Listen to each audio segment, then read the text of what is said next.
welcome to the Roundhouse podcast. This is Paul Solentrop of Wichita State University Strategic Communications. Thank you for listening.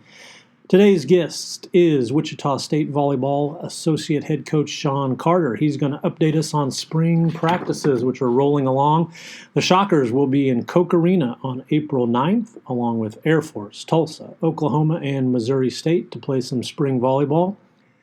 Last season, the Shockers went 19-10. They were 13-7 in the American Athletic Conference, and despite being one of the least experienced teams in the conference, they finished just a couple games out of second place and a game out of third. Among the top returners, outside hitter Brylee Kelly, setter Casey Litzow, and middle Natalie Foster all earned spots on the all-conference teams.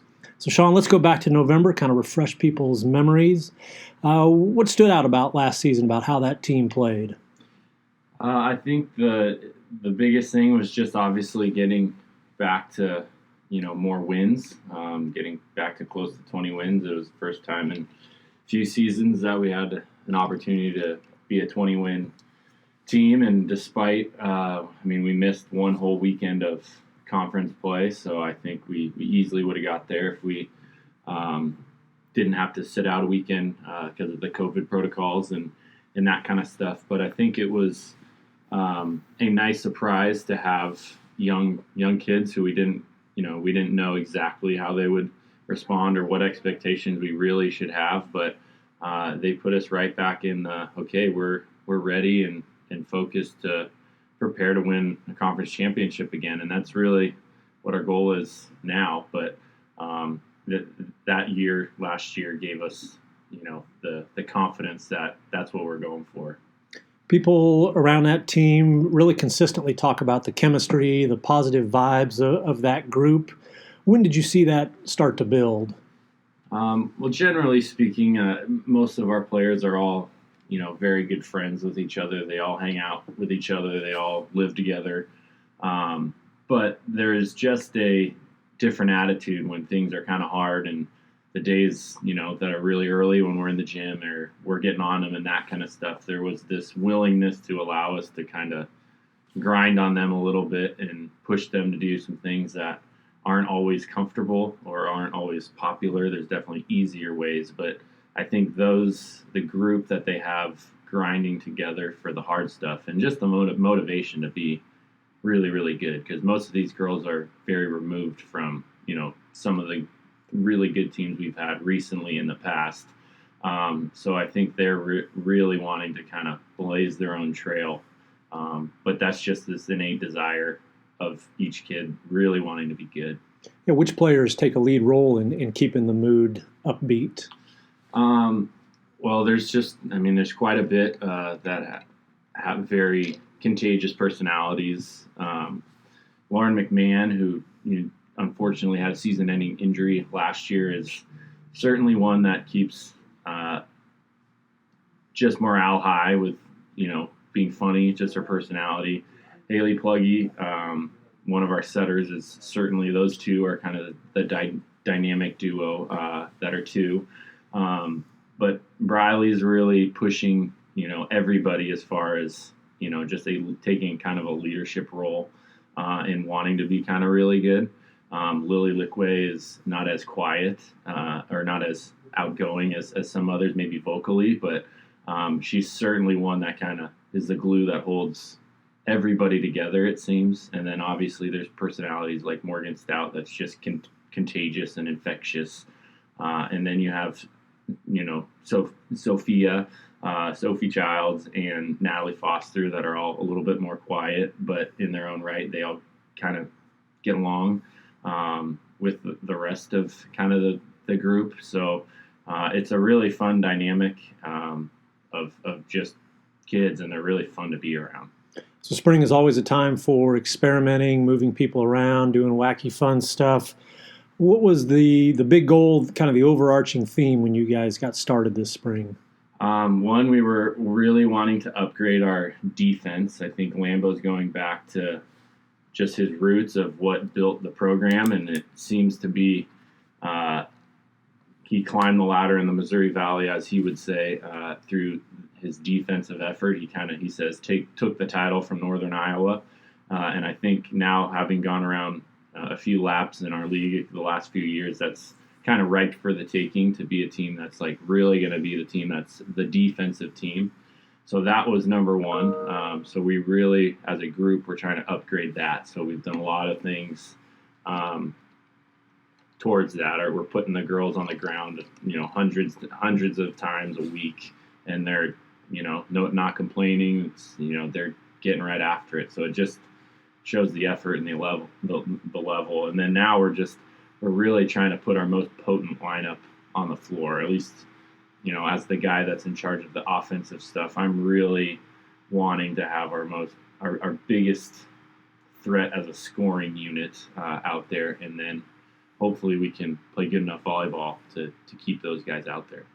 Yeah, when I talked to Chris the other day, he mentioned being the best defensive team in the American. How close is Wichita State? How far do you have to go to get up to the very top? I don't know the exact statistics, but I think we're closer than we realize. It's going to come down to, can we do a good enough job as blockers to make kids hit the ball in the right place, and then do we have just the effort and skill I think it takes to claim that title. I think we're there, but now it's can you go do it when the lights come on? So that's really going to be the fun kind of carrot we dangle out in front of them is, hey, we want to be the best team in the league. These are the things that we're going to have to be great at. Now, can you go do it? Defense always seems less fun than offense, maybe harder to get people to buy in. How do you go about really making that carrot attractive to them? Well, Chelsea and Lambeau really take the credit for all of that stuff. They've just decided this is the direction we're going. These are the things that we're going to do. And, it's essentially get on the train or get off. It's not like they have too many situations. It's more of just been this leadership of, hey, here's where we're going. This is what we're going to do. And then now it's just doing it every day, the discipline of that. And the girls have really just kind of attached to that. And I think when we finally start playing matches and they really get to see how much they've improved, it's just going to be contagious, because it's really fun when you're stealing kills from other people and then turning them into kills on our end, and it just becomes suffocating. And I think that's when you force really good teams into a lot of errors, and then you start beating people, and you can't catch up that fast. It's something that you really have to implement over a long period of time.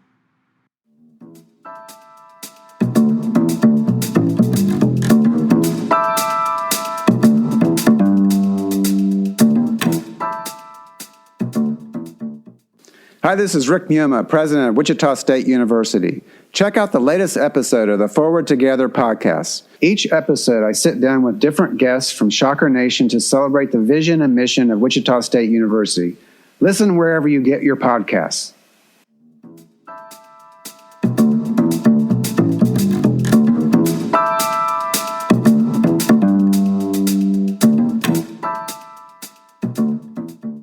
You played K-State, Kansas State in your lone match so far this spring. What did you learn from that experience? I think we learned there's a chance to be even better than expected.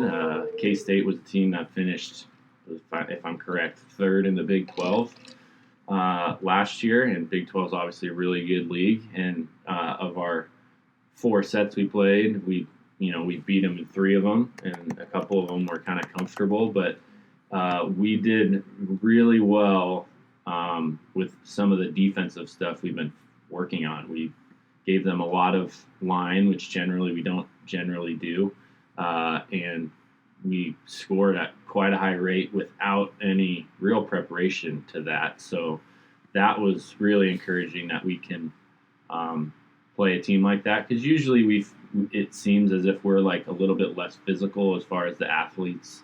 They just get some, more, taller, can jump higher, maybe a little stronger athletes than we can get at times. But this was the first time walking in the gym and then watching us play. If we just had neutral colored colors and you didn't know which team was which, you probably would have thought we were the Big 12 team. We looked taller, we looked kind of stronger. So that was really encouraging. Let's talk about Brylee Kelly. Had a fabulous year in 2021, first team all conference. She really bloomed.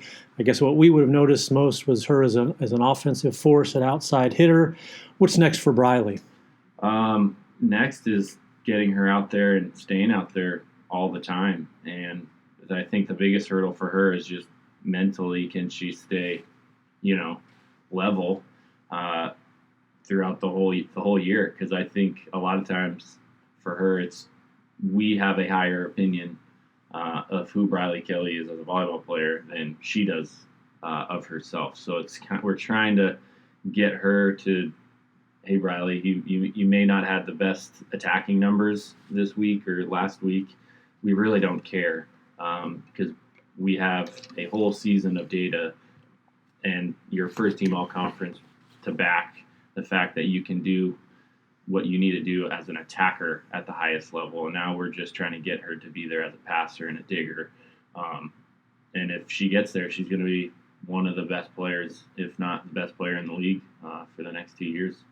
So what is she working on this spring to become that 6 rotation person? Well, her individuals or her little small group lessons, she's been with essentially what we call our liberos, our littles, every day. So she's getting trained like a libero in the small group stuff. So lots of passing, lots of diving on the floor, lots of just all the digging stuff that Chris and Chelsea are doing. So that's just really how she's been trained. And that's what she needs to get better at. And we're starting to see improvements. So explain, I think we know about 6 rotation players, know how valuable they are, but explain strategically, how does that help you if you have people like that in your lineup that can play all the way around? Well, a lot of times when you have someone that can attack out of the back row, it's just like maybe it's an equivalent to, a team that has really good 3-point shooters. You can just catch up faster with points because when rallies get started, balls get dug really fast, and if you have back row attackers, they're usually the most available, ready to attack. So if you don't have someone that's back there to attack, the work that the front row players have to do of, jumping to block, to running off the net, to then get ready to hit is just so much more work, and you don't always have the time that you do when you're a back row person just kind of standing back there. Whether it's hit at you or not, you're always ready to run forward to jump and hit. So that piece is a huge part, which is why you see like the McKenna Melvilles at UCF, at 5 kills a game, because she's back there for 3 rotations also getting set out of the back row, where Brylee was, at 3.5 kills per game, but she didn't really play that much back row. You could easily see that Brylee could, easily get a kill and a half more a game if we're setting her from back there. So that part's great, and then it gives you more flexibility of different substitutions or different ways you can play if you have more people that can go all the way around. Just gives you more flexibility for serving subs or blocking subs or all sorts of different options. You mentioned the middles who had an interesting 2021. Lauren McMahon was off to a really nice start, then got hurt. Morgan Stout played well, incredibly entertaining just with her mood on the court, and then she was pretty limited in practice, especially when we got toward the end of the season. What's the goals for the middle this spring? Well, we certainly want to be the best middle team from a blocking and for sure offensive standpoint. I already feel like we have the title for most offensive middle blockers in the conference. So we don't want to give that up. There's just, in this league, there's not as many teams that really use the middle blockers as a focal point of the offense, and we really want to do that. It's just harder to prepare. And then I think, at least for the 3, that we're getting to play with Lauren, Natalie Foster, and Morgan Stout, it's just having 3 middles that are that high level. It's just so competitive every day, because I think sometimes all 3 of them are worried, oh my God, am I going to be the one that's not out there playing, which there's lineups where we can figure out ways to have all 3 of them on the court, so that could be an option. And then just having people, even Addison coming off of her injury, it's just so nice having her in the gym. She's so much more effective than I would have expected at this point, so we can just train so much differently having more people that can do those things. So that part's really exciting, and hopefully we can do some cool stuff for the fans this year with a few players.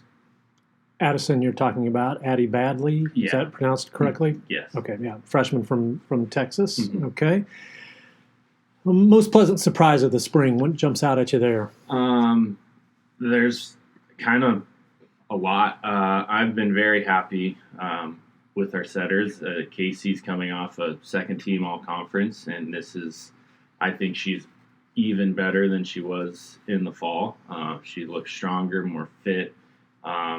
I think the 4 days a week, at least out of her mouth, what she said of working out and lifting in the weight room has really kind of helped her. She's feeling stronger. She's feeling better. She's looking better.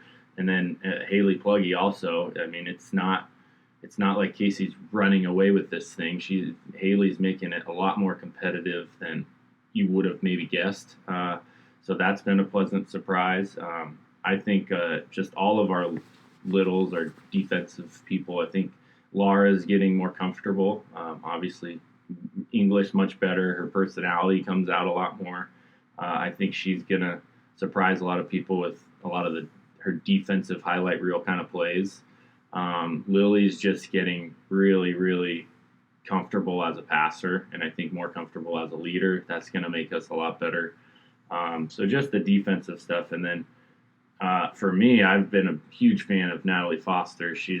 There's so many different things we can do with her as a player, which makes it fun. But, Sophie Childs is looking really good. Unfortunately, she just got a concussion, so she's been out.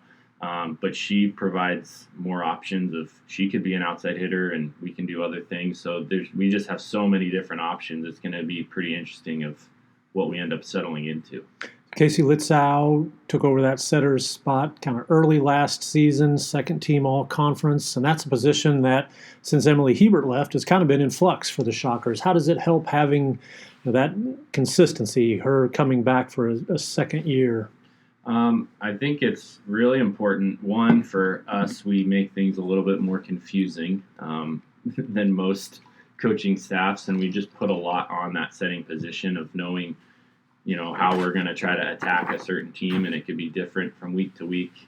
So us understanding, what she wants from me as a coach, and then what she needs to communicate and kind of get worked out with just individual players is really important. So there's just a lot of that stuff. And then, her and Haley just getting a lot of time with each kid during the spring, setting them all. They kind of get that relationship, so they can make quicker adjustments on the fly, where they don't really need me to stop and go, oh, hey, this ball needs to be a little higher, a little lower, a little this or a little that. They just talk to each other and kind of figure it out on their own.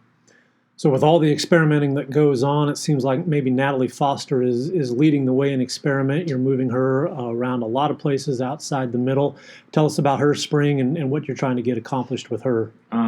Well, if we had a dream, it sure would be nice to have a 6'4" outside hitter that we can, set 8-9 times a game. Brylee got 8 or 9 attempts a game and was close to 3-4 kills a game. If we had another outside hitter that were close to those numbers, I think Natalie was getting closer to 3 kills a game just as a middle. That certainly makes us better, especially when you have someone maybe like Lauren McMahon that could kind of go into more of where Natalie Foster was last year. We certainly could upgrade there as a scoring unit. But Morgan Weber is probably our best all-around volleyball player. If she had one thing you wanted more of, it'd be more kills, more scoring. And a lot of the playing we've done recently, early on, she's showing, at least statistically, that she's scoring at a much higher rate than she was. So if she's scoring at the rate that we kind of would need her to score at, it's going to be really hard to get her out of an outside hitter role, which then you would find Natalie in the middle. But I think for the spring, I would love to see if we can be as physical as we can be all around the court, and then are we good enough volleyball players to do that as well. So I would love to see Natalie on the left. She would just do things that other outside hitters in our conference can't do just because of her experience in the middle. Chris Lamb talked about wanting to see this team move from, I guess, the scrappy underdog, last year, kind of inexperienced, kind of rising up, moving from that mentality to the attitude that, the Shockers belong at the top of the conference. How do you coaches help with that? I don't know. I think we talk about it a lot. We just say, look, this is the expectation. The girls, the more you talk about it, the more we have them talk about it. I think it starts to, you begin to believe that you should be up there. But it's more about believing. It's more about, putting in the work that you need to do and getting them to understand, like, look, I tell the girls all the time, everybody says, oh, yeah, I want to be a college volleyball player, or, oh, I want to win a conference championship. But then I would tell you, if I'm being brutally honest, I'd be like, no, you really don't, because we've been a part of teams that win championships, and the championship teams don't do that stuff. And that's what they have to learn. And then there's the trust of, hey, when we're telling them that stuff, do they believe us? Are they going to buy into that? And I believe our team has, and that's why I think we're gonna compete for championships for the foreseeable future.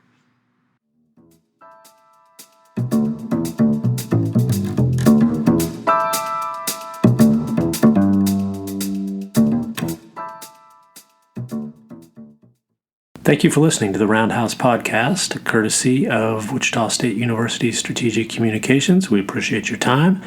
We encourage you to rate, review, subscribe wherever you get your podcasts, such as on iTunes or Google Play. You can find more Roundhouse content at GoShockers.com. Thank you for listening. And they let him pass it up court, and then it gets picked off. A long three by Pangos, no good. 1 second, it's over. It is over, and Wichita State has beaten the number one team in the nation to go to the Sweet 16. Go crazy, Wichita. I know you are.